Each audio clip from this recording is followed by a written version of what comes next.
제가 다시 한번 여러분을 축복하고 말씀을 선포하겠습니다. 여러분 행복하십시오.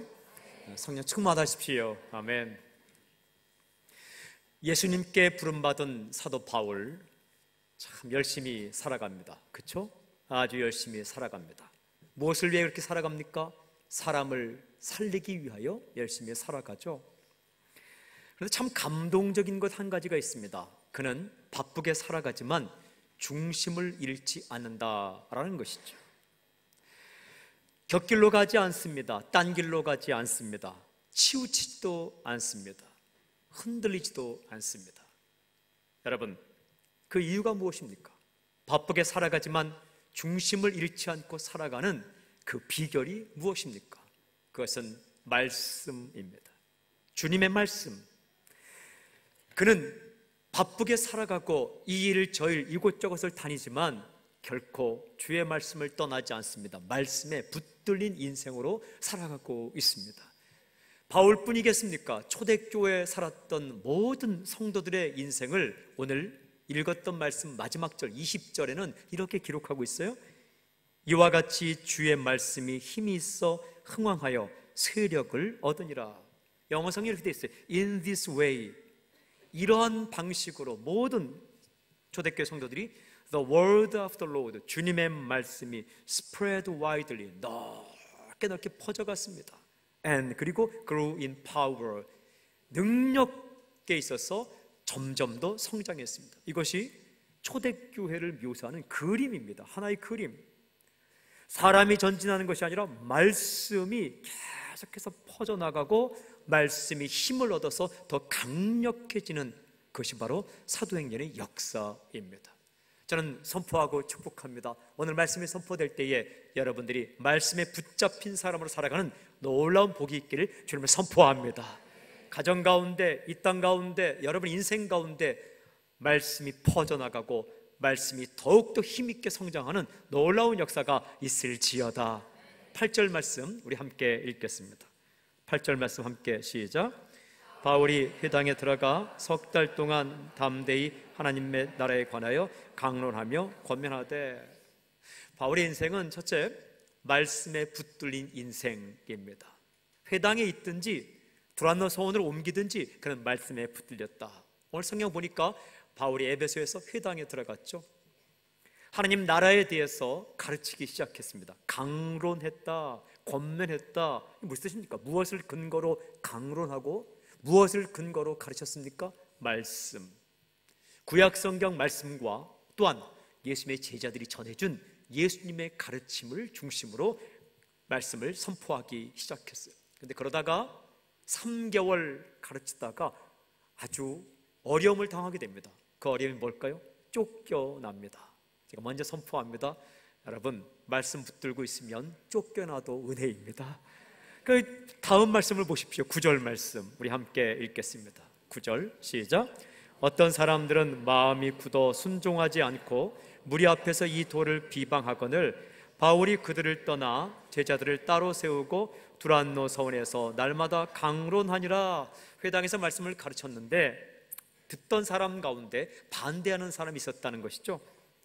그 사람들이 공중이 모인 자리에서 예수님의 도를 방해했다.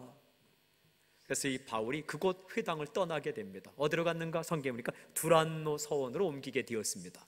두란노라는 것은 사람 이름입니다. 그 회당의 주인이든지 아니면 그 회당에서 가르치는 사람의 학파의 우두머리이든지 두란노라는 사람이에요. 서원이라는 것은 스콜레, 학교를 말합니다.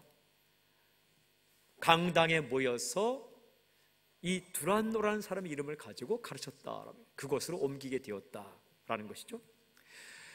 그곳에서 하나님 말씀을 가르치는데 언제 가르쳤는가? 그 두란노 서원을 빌려서 오전 11시부터 오후 4시까지 가르칩니다. 성경을 기록한 다른 사본에 보면 오전 11시부터 오후 4시까지 가르쳤다. 그 당시 역사책을 읽어보면 이 헬라 사람들이나 흩어진 유대인들이 말씀을 가르칠 때 오전 11시까지 가르치고 쉬었습니다. 한낮에는 이 햇빛이 참 더워서, 날씨가 더워서 가르칠 수 없고, 또한 4시 이후에 저녁 낮에 또 말씀을 가르치기 시작했죠.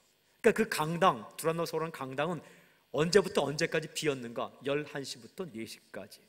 사람들은 그 시간이 불편했어요. 왜냐하면 덥고 찌들고 햇볕도 강하고 해서 그 시간은 피했다는 거예요.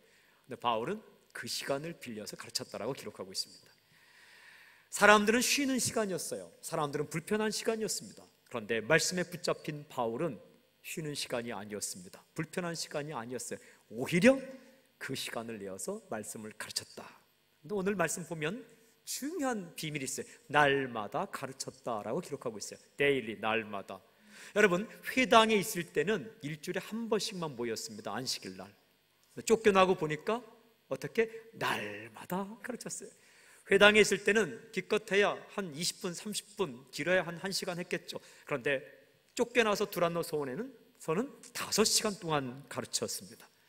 회당에는 누가 왔을까요? 유대인이나 유대교를 개종한 사람만 왔겠죠. 두란노 소원에는 누가 왔습니까? 유대인, 헬라인 누구나 다 오게 되었죠. 예를 들면 아주 큰 산 뾰족탑이 있는 예배당에서 말씀을 가르치다가 쫓겨나서 저 조지 스트리트나 피트 스트리트 한복판에 건물을 빌려서 쉬는 시간 동안 가르쳤더니 예수님 잘 믿는 사람만 온 것이 아니고 여행객도 예수님에 반대하는 사람들도 궁금한 사람들도 길 가다가 들려서 말씀을 듣게 되었다라는 이야기입니다. 사랑하는 여러분, 힘든 일 만났다고, 힘든 일 생겼다고, 쫓겨났다고, 막혔다고 절대 낭망하지 마십시오. 주님 안에 있으면 전화위복이 돼서 더 좋은 일이 생긴 거예요. 일주일에 한 번만 말씀을 가르쳤는데 쫓겨나서 일주일 매일 가르쳤고, 일주일에 1시간 정도 설교할 기회가 있었는데 쫓겨났더니 하루에 5시간씩 일주일 내내 5, 7이 35 35시간 가르쳤다는 거예요. 일도 마찬가지예요. 어떤 곳에서 옮겼을 때 더 아름다운 일들과 더 많은 일이 기다리고 있는 것이죠. 유대인에게만 복음을 전할 수 있었고 유대교를 개종한 사람에게만 복음을 전할 수 있었는데 이제는 정말 진짜로 진정으로 헬라인에게도 마음껏 복음을 전할 수 있게 되었다. 그러므로 어떤 일도 낙심하지 마십시오. 중요한 질문이 한 가지 있어요. 회당에 있든지 두란노 서원에 있든지 바울이 붙잡았던 것은 무엇일까? 그게 말씀이라는 거예요. 회당에 있을 때도 말씀으로 하나님 나라를 가르쳤고 두란노 서원에서도 말씀을 가르쳤다. 말씀에 사로잡힌 사람, 말씀으로 속이 꽉 차 있는 사람, 말씀에 인생을 거는 사람, 말씀에 붙들린 사람, 그가 바로 사도 바울이었습니다. 하나님 그를 참 좋아했겠죠. 저는 선포하고 축복합니다. 당신이 말씀으로 꽉 차 있는 사람이 되기를 주님을 선포합니다. 말씀에 붙들린 사람으로 살아가기를 주님을 선포합니다. 말씀에 사로잡힌 사람이 되기를 주님을 선포합니다. 말씀이 내가 말씀을 붙든 것이 아니라 말씀에 붙들린 바 되었다 라는 거예요. 이 사도 바울의 입술을 통해서 하나님께서는 후에 디모데에게 편지를 전합니다. 그게 디모데 전서, 디모데 후서입니다. 디모데는 누구인가? 바로 이 에베소 교회의 담임 목사님이었어요. 이후에 에베소 교회 담임 목사님으로 파송된 디모데에게 하나님은 말씀에 붙들린 사도 바울의 입을 통해서 디모데 전서와 디모데 후서를 통해서 이렇게 말씀하세요. 디모데 후서 4장 2절에 보면 이렇게 말씀하십니다. 너는 말씀을 전파하라. 때를 얻든지 못 얻든지 항상 힘쓰라. 너는 말씀을 전파하라. 다른 할 일이 참 많지만 말씀을 전파할 때 때를 얻든지 못 얻든지 기회가 있든지 없든지 상황이 좋든지 안 좋든지 영어 성경은 in season, season이든지 and out of season, 시즌이 끝났든지 말씀을 선포하라 라고 선포해요. 디모데 전서 6장 3절부터 5절까지 보면 이런 말씀이 있어요. 누구든지 다른 교훈을 하며 바른 말 곧 우리 주 예수 그리스도의 말씀과 교훈을 따르지 아니하면 무슨 뜻이에요? 다른 말은 많이 하지만 말씀을 등한히 하면 그는 교만하여 아무것도 알지 못한다. 변론과 언쟁을 좋아하는 자니 변론과 언쟁을 좋아하게 되고 이로써 투기와 분쟁과 비방과 악한 생각이 나며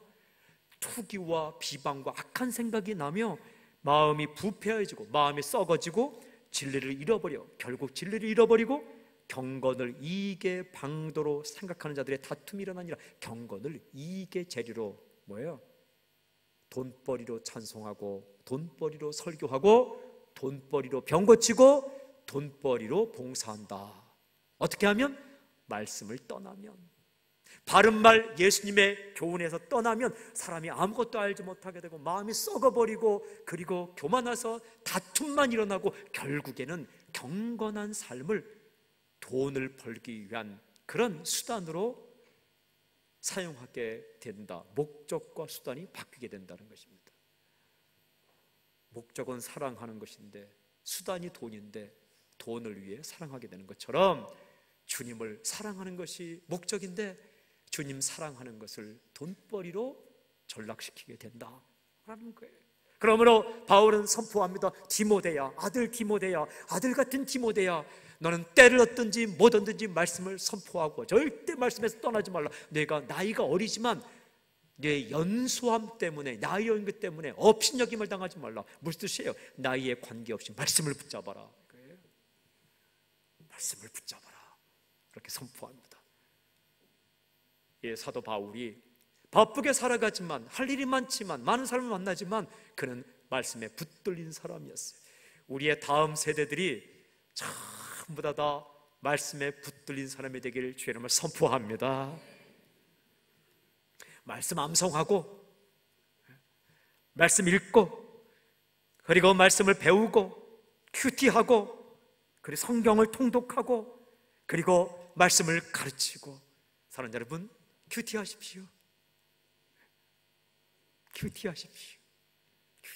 큐티란 하나님과 내가 1대1로 만나서 하나님의 말씀을 듣는 시간이 큐티예요. 순모임이란 나와 우리가 만나서 하나님을 만나는 시간이 순모임이에요.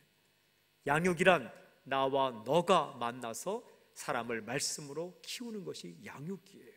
근데 그 모든 것이 큐티에서 시작됩니다.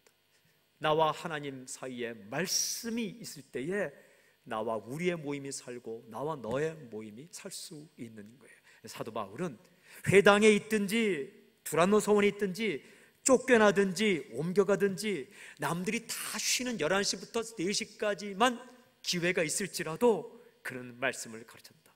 11시까지 뭐 했을까요? 일했습니다. 그가 11시까지 열심히 일하고, 남들 쉬는 11시부터 4시까지 말씀 가르치고, 4시부터 또 뭐 했을까요? 또 일했습니다. 텐트 만들었어요. 돈 벌었어요. 왜 돈 벌었나요? 복음을 전하기 위해서, 가르치기 위해서. 성경 외의 역사책을 읽어보니까 두란노 소원 공짜로 빌린 게 아니더라고요. 렌트비를 내야 되기 때문에 돈을 벌었어요. 그 당시 그렇게 말씀을 가르친 거죠. 몇 년을 그렇게 했나요? 10절 보십시오. 여러분 10절 우리 함께 읽어볼까요? 시작. 2해 동안 이같이 하니 아시아에 사는 자는 유대인이나 헬라인이나 다 주의 말씀을 듣더라 하면, 얼마나 열심히 말씀을 가르쳤더니 아시아에 있는 사람은 유대인이나 헬라인이나 다 주의 말씀을 들었다. 주의 말씀, The word of the Lord, 주님의 말씀을 들었다라는 거예요.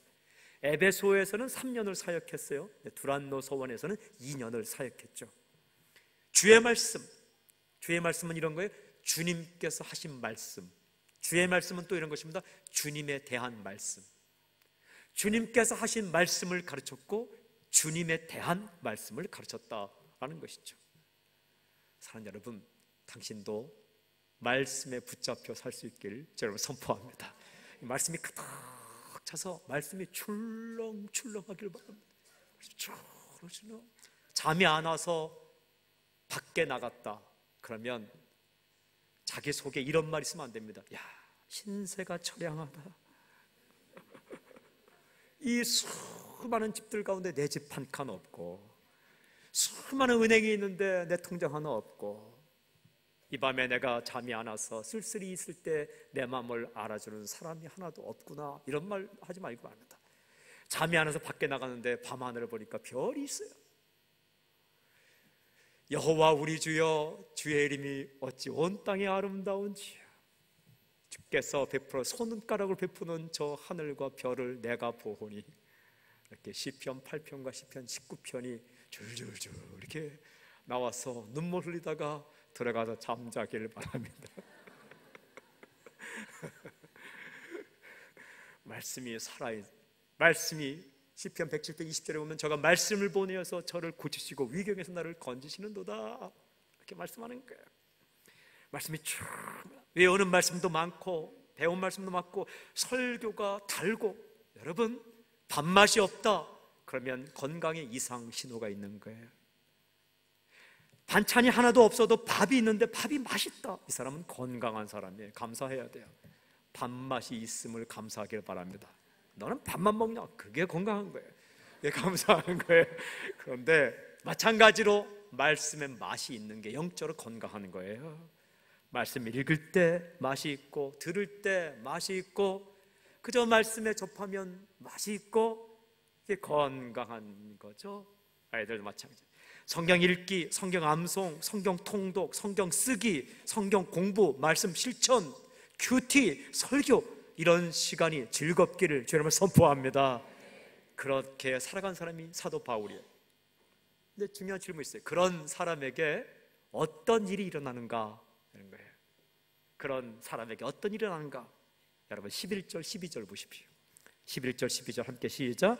하나님이 바울의 손으로 놀라운 능력을 행하게 하시니 심지어 사람들이 바울의 몸에서 손수건이나 앞치마를 가져다가 병든 사람에게 얹으면 그 병이 떠나고 악귀도 떠나니라.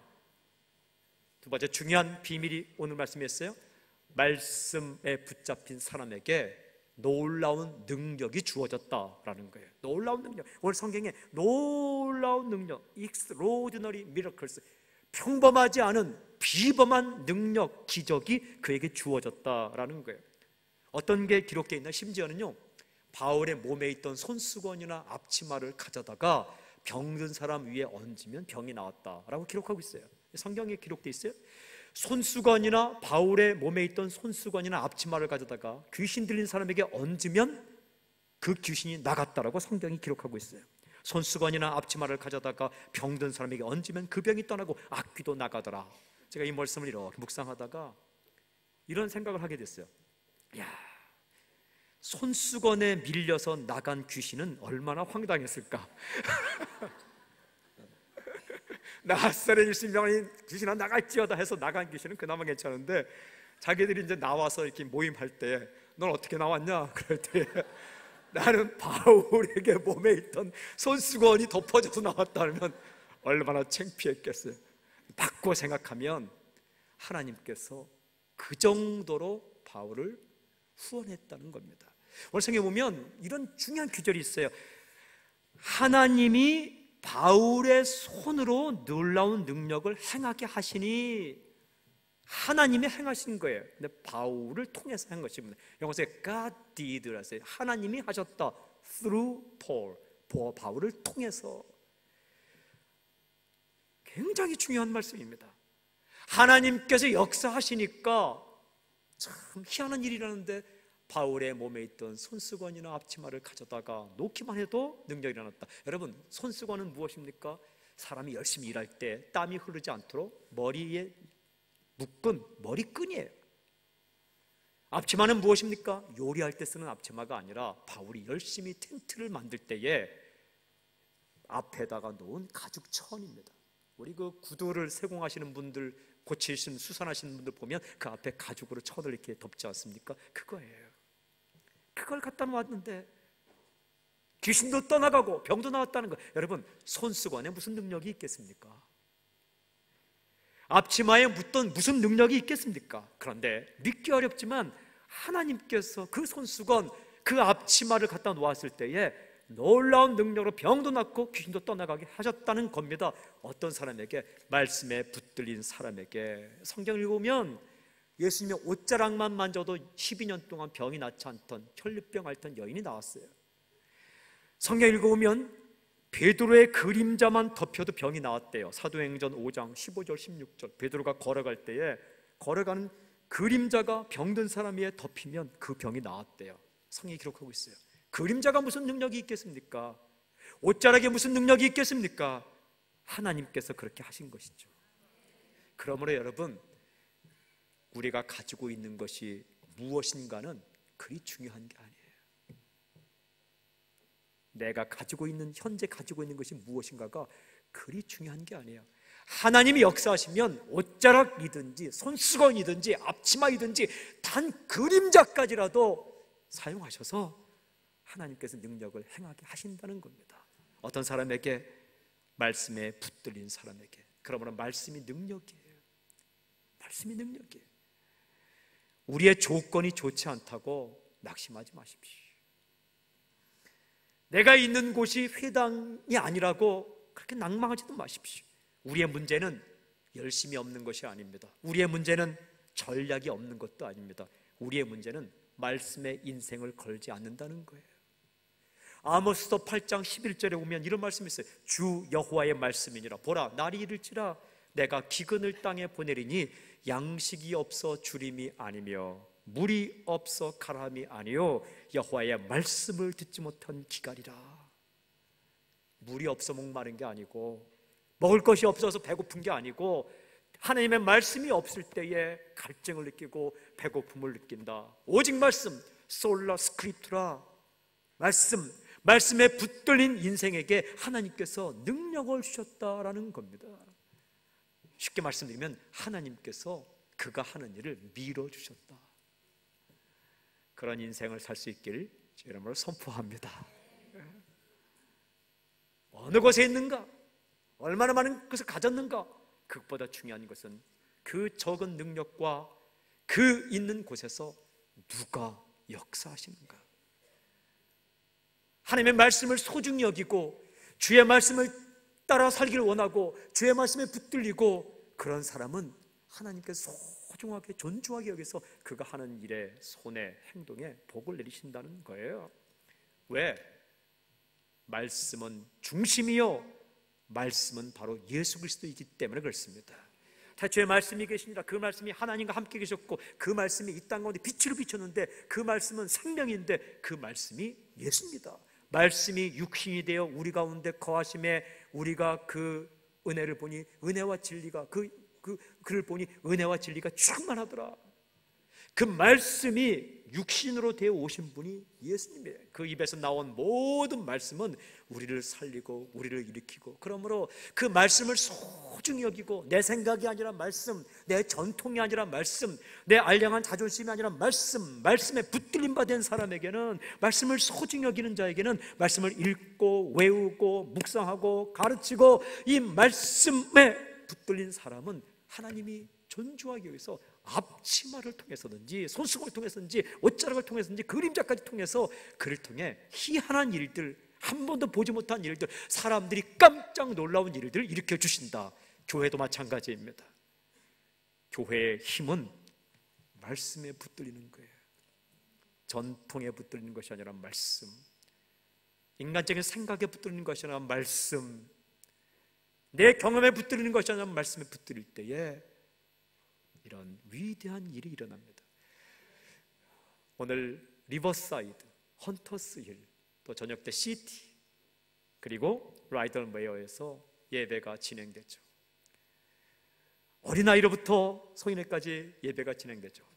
저는 믿음으로 선포합니다. 우리 새순교회에서 누가 강단에서 설교하든지 사람의 생각이나 사람의 꾀가 아니라 하나님의 말씀이 입각한 주의 말씀이 선포되는 놀라운 역사가 있을지어다.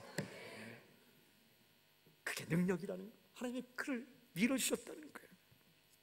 그런데 오늘 말씀 보면 이와는 정반대의 사람의 아주 희한한 이야기가 기록되어 있습니다. 13절부터 16절을 보세요. 13절부터 16절 시작. 이에 돌아다니며 마술하는 어떤 유대인들이 시험 삼아 악귀 들린 자들에게 주 예수의 이름을 불러 말하되 내가 바울이 전파하는 예수를 의지하여 너에게 명하노라 하더라. 유대의 한 제사장 스가랴의 7 아들도 이 일을 행하더니 악귀가 대답하여 이르되 내가 예수도 알고 바울도 알거니와 너희는 누구냐 하며 악귀 들린 사람이 그들에게 뛰어올라 눌러 이기니 그들이 상하여 벗은 몸으로 그 집에서 도망하는지라. 아주 희한한 사건이 기록되어 있어요. 말씀에 붙들린 사도 바울을 통해서 놀라운 일이 일어나니까 그걸 흉내내는 사람들인데, 성경 보니까 유대인 가운데 마술을 하는 유대인이 있었다. 그가 시험 삼아서 귀신 들린 자에게 말했다는 거예요. 예수 이름 명하니 귀신아 나갈지어다 했더니 이 귀신 들린 사람이 고침받지 않았다는 거예요. 또 한 사건은 뭐냐면 유대의 제사장 가운데 스게와라는 이름을 가진 제사장이 있었는데 그에게 7 아들이 있었대요.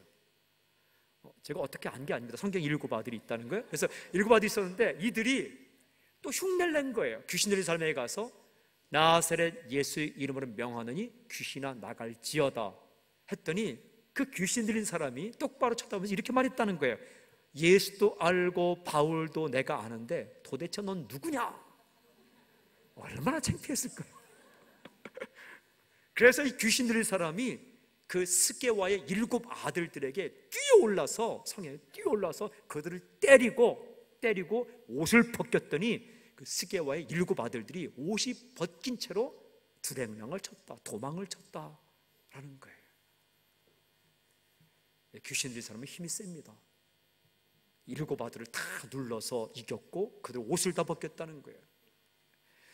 정신이 말짱한 사람이 옷을 벗기면요 적어도 가릴 거는 남겨두고 이렇게 벗기는데 이 귀신 들린 사람이 완전히 도덕성이 얼마나 창피해요. 얼마나 도망갔다는 거예요. 이 희한한 사건을 기록하고 있어요. 여러분, 바울과 이 사람들의 차이가 뭐예요? 말을 못해요? 바울도 본인을 말에는 어눌한 자라고 말해요. 힘이 있고 힘이 없어요? 역사 문헌에 따르면 바울은 힘이 없는 아주 그런 볼품없는 그런 사람이었대요. 명수가 차이나요? 여러분, 바울은 혼자고 스게와의 7 아들은 7명이에요. 뭐가 달라요? 오늘 보면 바울의 마음 가운데, 바울의 삶 가운데, 바울의 영혼 가운데는 주의 말씀에 대한 신뢰, 주의 말씀에 대한 확신, 주의 말씀이 그를 붙잡고 있었고, 이들은 스게와 7 아들과 마술한 유대인들은 여러분 말씀이 없었어요. 흉내내지만 나사렛 예수를 명하느니 앵무새처럼 낯가리지만 그러나 그 안에는 진짜 말씀에 대한 신뢰가 없었던 거예요. 인생은 흉내로 되는 게 아닙니다. 여러분, 인생은 흉내로 되는 게 아니에요. 성경 말씀이 쭉 많이 임할 때에 놀라운 능력이 나타나는 거예요. 학자들은 이렇게 말해요. 말씀을 가르치던 바울과 귀신을 내어쫓고 병을 고치는 이 능력 있는 바울은 동일한 사람이 아니다라고 말해요. 왜? 자기들이 볼 때는 어떤 사람을 보면 말씀은 또박또박 가르치지만 기도의 능력은 없어요. 또 어떤 사람은 귀신을 내어쫓고 병을 고치는데 그의 말을 들어오면 횡설수설해요. 그렇게 보니까 이 말씀을 정확하게 가르치는 이 바울과 그 다음에 귀신을 내어쫓고 병을 고치는 이 바울은 동일 인물이 아닐 것이다 라고 그렇게 말하는 학자들도 있어요. 여러분, 그게 아닙니다. 오히려 말씀이 마음에 살아있고 심령에 살아있고 말씀에 목숨을 걸고 세상이 누가 뭐래도, 사람이 누가 뭐래도, 세상이 뭐라고 가르쳐도 이 말씀에, 하나님의 말씀으로 세상이 창조되었다고 말하면 창조된 것이고, 하나님이 나를 사랑한다고 말씀하시면 사랑하시는 것이고, 버리지 않겠다고 말씀하시면 버리지 않는 것이고, 철석같이 믿는 사람은 하나님이 그를 통해 능력을 행하시는데 이 동일한 인물이에요. 흉내로 되지 않는다는 거예요. 다시 한번 선포합니다.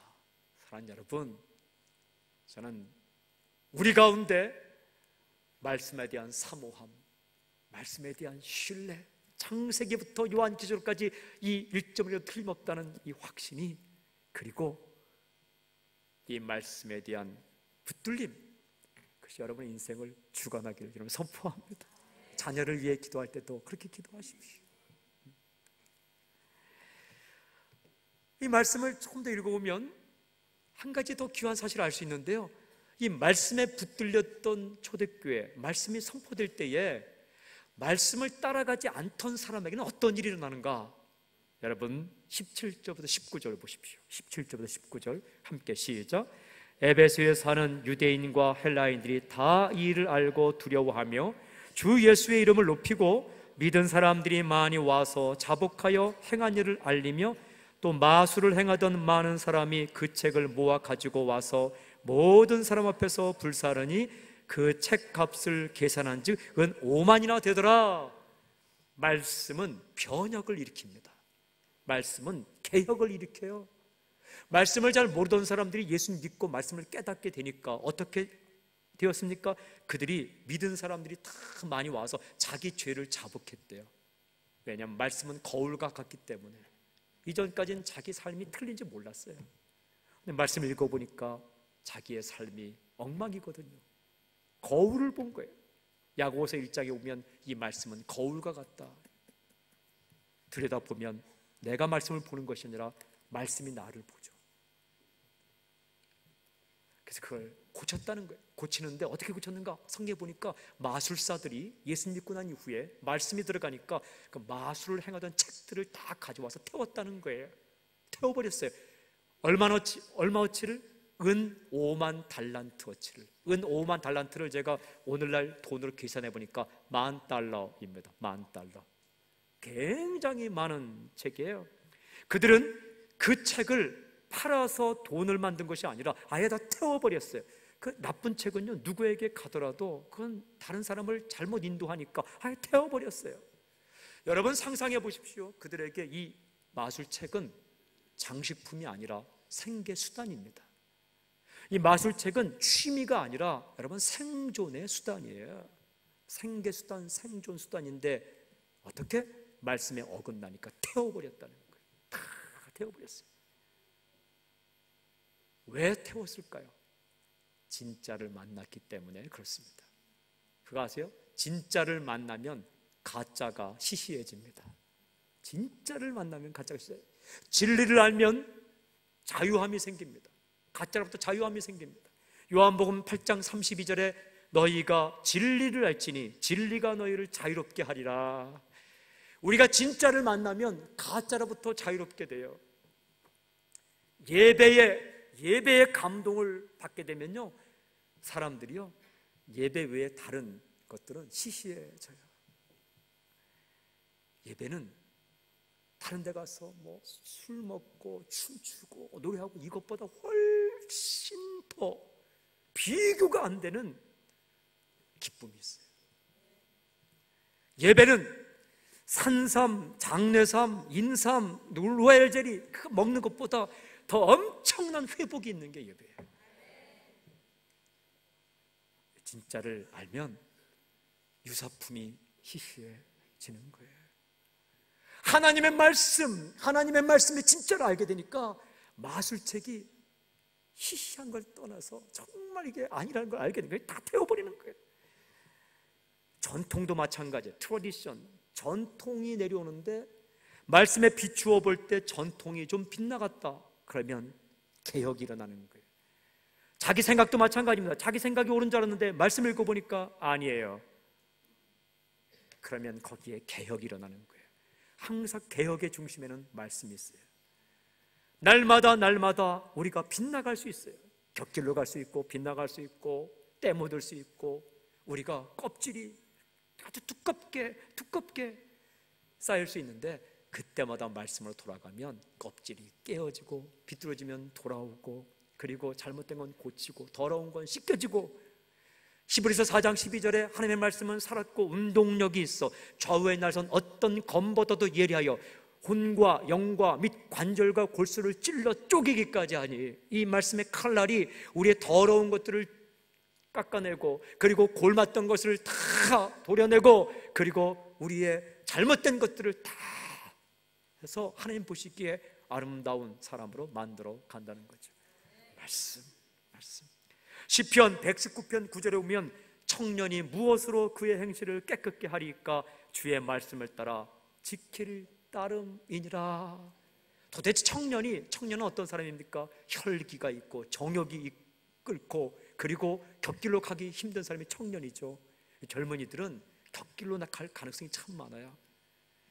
젊은이는 좀 실수를 해도 괜찮아요. 50 넘어서 자꾸 실수하면 안 돼요.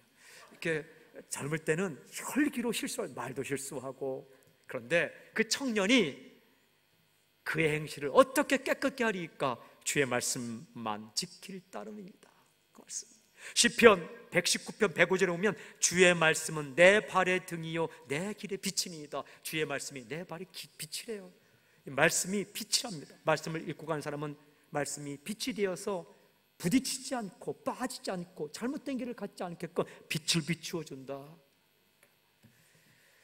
우리가요, 간음을 참 많이 해요. 육신적인 간음도 하지만 사상의 간음을 많이 해요. 생각의 간음을 많이 해요. 생각의 간음이 뭐예요? 아내나 남편이 있는데 아내가 아니고 남편이 아닌 다른 여인과 다른 남자와 관계를 맺는 것, 이게 간음이에요. 영적 간음도 많이 하고 사상의 간음을 많이 해요. 하나님이 세상을 창조하셨다는 그 말씀이 있는데도 진화론과 유물론, 하나님이 나를 사랑한다는 그 말씀이 있는데도 하나님은 나를 버리셨을 것이다, 이런 양쪽에서 왔다 갔다 해요. 사람이 깨끗게 되는 것, 사람이 곁길로 가지 않는 것, 그것은 말씀을 따라갈 때, 말씀에 위배되는 것들도 상식이라는 이름으로, 윤리라는 이름으로 얼마나 우리가 사상의 간음, 생각의 간음을 많이 하는지 모릅니다. 저는 선포합니다. 사랑하는 여러분, 진짜인 하나님의 말씀에 붙들림 받는 인생을 살길 저는 선포합니다. 말씀에 붙잡히십시오. 그리고 말씀에 붙들린 당신에게 하나님께서 놀라운 능력을 주시기를 바랍니다. 그리고 날마다 당신의 삶에 죄악이 떠나가고 잘못된 생각이 떠나가는 근본적인 개혁이 일어날지어다. 날마다 말씀 앞에 가서 은연중에 들어와 있던 우리의 잘못된 생각들, 미움들, 시기, 질투, 한번 해보자, 아플 뿐이에요. 사람이 나를 이렇게 한번 해볼까? 사랑하고 용납하고 감싸주고 이해하고 베풀고 또 성결하게, 너 이렇게 단순하게 살아서 어떻게 하겠는가? 예, 말씀대로 단순하게 살면 어떻게 하겠는가? 예, 어떻게 합니다. 하나님께서 그의 인생을 인도해 주셔서 길이 열리게 하십니다. 그래서 이 바울뿐만 아니라 바울이 입을 통해 선포된 말씀을 통해서 마술책을 불사르고 개혁을 일으켰던 이들 교회에 어떤 일이 일어나는가? 마지막 20절을 보십시오. 이렇게 기록하고 있습니다. 20절 함께 시작. 이와 같이 주의 말씀이 힘이 있어 흥왕하여 세력을 얻으니라. 하나의 그림입니다. 이것은 그림이에요. 어떤 그림? 말씀이 점점점 퍼져나가는 것을 영화처럼 보여주고 있어요. 그리고 그 말씀이 힘이 있어서 점점점 커지는 것을 이렇게 영화처럼, 그림처럼 보여주고 있습니다.